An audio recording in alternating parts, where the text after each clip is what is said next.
यासीन से रिपोर्ट करें अयाज सिद्दीकी। नवाई गांव वाड़ू बुरुडू में पीपल्स पार्टी के रहनुमाओं के इंतखाब के सिलसिले में बुरुडा बिरादरी से ताल्लुक रखने वाले मदद अली बुर्डो और अनवर अली बुर्डो की जानिब से एक बड़ी रिश्ते का इनकाद किया।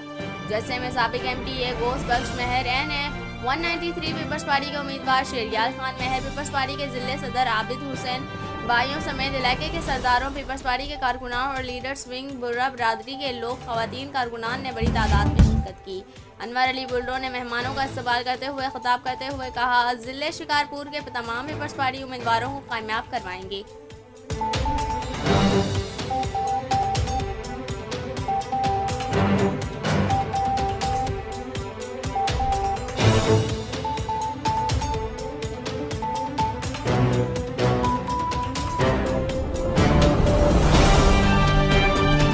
इस वीडियो को लाइक करें, हमारे चैनल को सब्सक्राइब करें और बेल आइकन जरूर प्रेस करें हमारी न्यू वीडियो सबसे पहले देखने के लिए।